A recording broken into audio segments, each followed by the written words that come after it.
Hello friends, welcome to a new episode of Drishti IAS Editorial Analysis. In this editorial analysis, we do three things. First of all, we link the editorial to the UPSC syllabus. Secondly, we try to understand the key points of the editorial.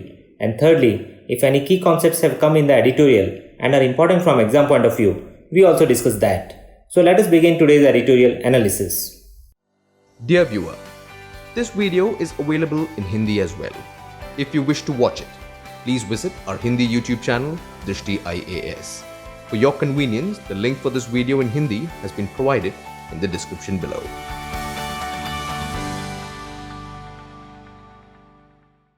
We have taken today's editorial from the Hindu and it has come on 10th of August. The title of the editorial is Balancing Priorities and it says that development goals must be pursued without breaching environment regulations. And it basically deals with the recent incident of landslip seen in Kerala, where a lot of people lost their lives. Now let us look at its linkage with the syllabus. So it links directly with GS paper 1, where we have geography as one of the important areas, because here we will be discussing landslip and what causes it. Also it links with GS paper 3, where we have environment and disaster management as important areas of the syllabus. So after establishing the linkage with the syllabus, now let us look at its key points. So before moving on to the key points of the editorial, let us understand what the issue is all about. So there have been series of landslips witnessed in Kerala which have led to loss of life as well. And primarily this has happened in the Idukki district, which we can see here in the map.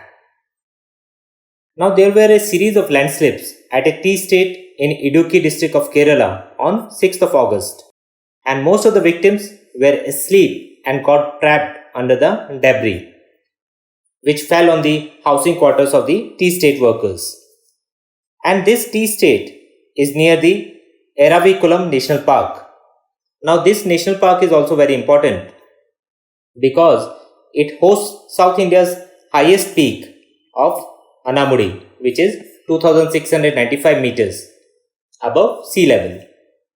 And it is also famous for having the largest viable population of the endangered Nilgiri Thar that we can see in the photo here. And basically the Nilgiri Thar, also known as Nilgiri Ibex, is a mountain goat. And it is classified as endangered by IUCN, and also we should know that it is protected under Schedule 1 of the Indian Wildlife Act 1972. Also this Eravikulam National Park is famous for the Nilkurinji flowers, and the interesting thing about these Nilkurinji flowers, which can be seen here in this pic, is that they bloom once every 12 years and the next blooming is expected to be in 2030. Now let us see the mechanism of landslides. So a landslide is defined as a movement of a mass of rock, debris or earth down a slope. And landslides are a type of mass wasting, which is a geomorphic process which denotes any downslope movement of soil and rock under the direct influence of gravity. And what are the causes of landslides? So the causes are slow weathering of rocks as well as soil erosion, earthquakes and volcanic activity. What happened in Kerala, basic reason is soil erosion caused due to the heavy rainfall. And the South Asian nations are the worst sufferers, including India, of such landslip or landslide incidents. And these incidents have been made more frequent by the climate change phenomena. And if we talk about India, the disasters related to climate change such as floods have become a recurring phenomena with over 1,000 deaths reported every year and millions of people pushed into poverty due to loss of habitat as well as loss of livelihoods. And of all the disasters recorded globally between 1998 to 2017, floods have accounted for almost 44% of all such disasters. And climate change is causing more havoc than earthquakes and tsunamis. And this particularly makes India's development highly risky because India is a highly flood prone country. So after this background, let us look at the key points of the editorial. So the editorial says that these days the forecast of a good or normal monsoon are often ominous because they do not actually tell about the clear picture as to how the monsoon will behave. And we can see this year that the annual floods have upended the Brahmaputra valley and have been followed by intense spells along the Konkan coast and Mumbai. And now Kerala is also reeling under the pressure of heavy rainfall. And the landslip incident that happened in Idukki has so far claimed 43 lives and rendered several people homeless. And this happened after a continuous spell of rain that lashed Kerala. And though the forecast was for a normal monsoon, but most districts in Kerala have received 3 or 4 times more rain than what is normal. And last year too, the neighbouring district of Wayanad had seen multiple hamlets wiped out because of the devastating floods. And there was a lot of talk about a new model of development after the devastating Kerala floods. But still nothing concrete has come out of it. And if we talk about Western Ghats, the landslips or landslides have a long history. Following the 2018 floods, which were one of the severest floods in a long time, data from the Geological Survey of India clearly shows that Kerala had experienced 67 major landslide events and several minor ones from 1961 to 2013.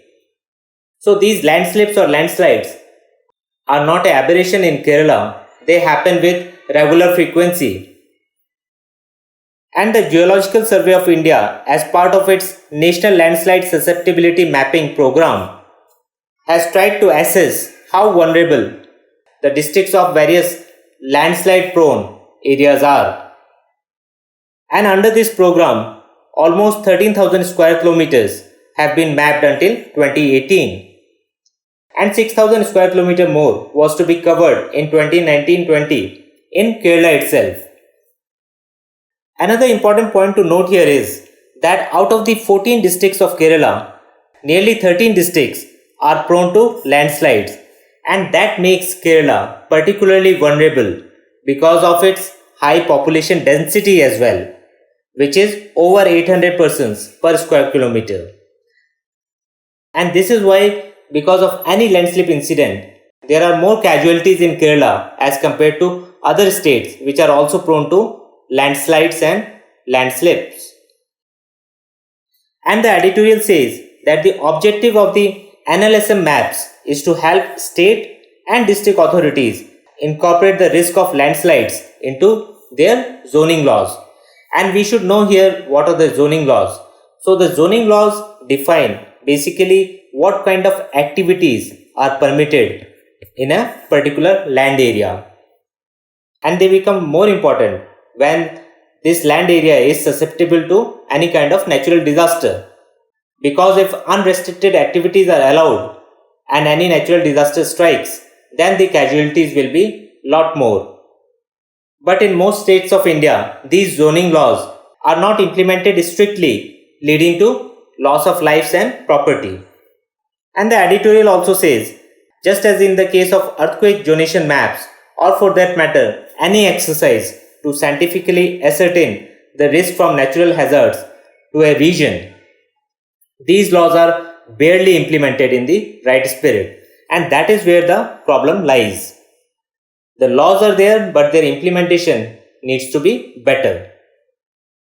And the editorial also says that now it should be beyond any contestation, that is, beyond any doubt or debate, that India is living in a new climate normal. That is, the climate change is here and it is present as a clear danger, which we need to adapt to. And the evidence is there in the form of frequent high intensity bursts of rain, which coexist along with long dry spells. And this has become a normal. So when the India Meteorological Department talks about a normal monsoon, we need to be prepared for such extreme weather events, because that is the only way to deal with the disasters that are becoming more and more frequent. Also, it has emerged from the studies of Kerala's topography that activities such as quarrying and mining and the unscientific cutting of slopes into the hills aggravates the risk of soil erosion, and soil erosion is at the root of any landslip incident. So, what should be done about this? So, the policy response has to be very effective and immediate. First of all, there is a need to operationalize the disaster management apparatus as soon as any such thing happens.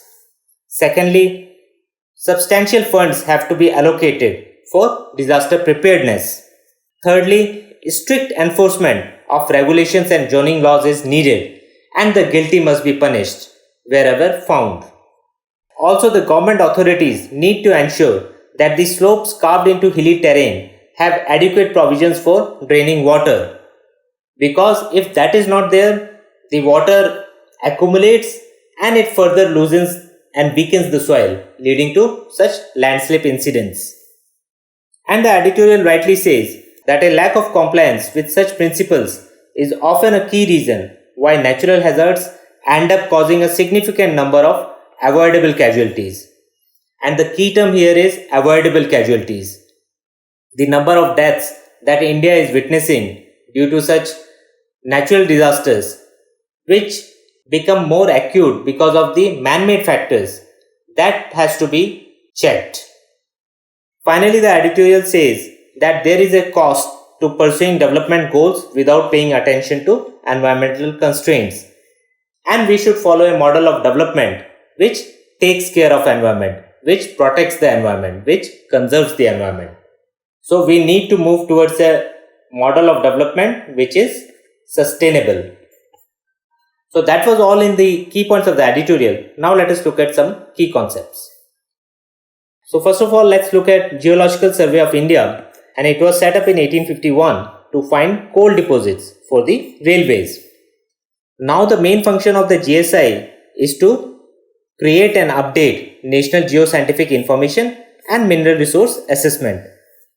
And its headquarters is in Kolkata, and it has 6 regional offices located at Lucknow, Jaipur, Nagpur, Hyderabad, Shillong and Kolkata. And presently GSI is an attached office to the Ministry of Mines. So this is something which we should know about Geological Survey of India. Next, let's look at National Landslide Susceptibility Mapping Program, or NLSM. Now this national program was formally launched in 2014 by the Geological Survey of India, and it aims to cover 0.42 million square kilometers landslide prone area of the country. So this is an important statistic that we should remember, that 0.42 square kilometer is landslide prone area in the country. And the objective of NLSM is to create a dynamic national landslide susceptibility geodatabase, and also to prepare a GIS based seamless landslide susceptibility maps of India, and to prepare a nationwide repository on GIS based landslide inventory.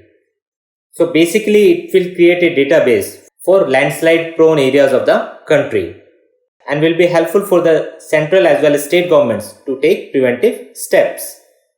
Now in this map we can see the major landslide prone areas of the country, and here we can see that this northern Himalayan belt, which is comprising UTs of J&K and Ladakh, as well as Uttarakhand and parts of Himachal Pradesh. Then we have the northeastern region, which is also landslide prone, and Sikkim. Then we have the Western Ghats region of landslide prone areas. And the total landslide prone area of India is around 0.42 million square kilometers. So this was all in the editorial analysis. Now let us look at what kind of questions can be asked in prelims and mains. So in prelims, direct question can be asked on landslide or landslip, and what are the reasons or factors for these. Secondly, question can also be asked on the Geological Survey of India, when was it established and what was its objective at that time, and now what is its objective. Also a question can be asked on the National Landslide Mapping Program, and when was it launched? So it was launched in 2014 by GSI. Also, question can be asked on the Eraviculam National Park because the latest landslide incident has happened in a tea estate near that national park. And this national park is famous for Nilgiri tar. So question can be asked on that also. Nilkurunji flowers as well. And Shola grasslands, which are a characteristic feature of Western Ghats. In mains, the question can be asked from paper 1, which has geography as one of the important areas. So it can be directly on landslips and what are the factors and what measures can be taken for preventing such landslips. Also, a question can be asked from climate change perspective, that why these extreme weather events are happening and the natural disasters which are taking place because of it, and how man-made elements make these natural disasters much more dangerous. So this was all in today's editorial analysis. We'll see you next time with another editorial. Thank you.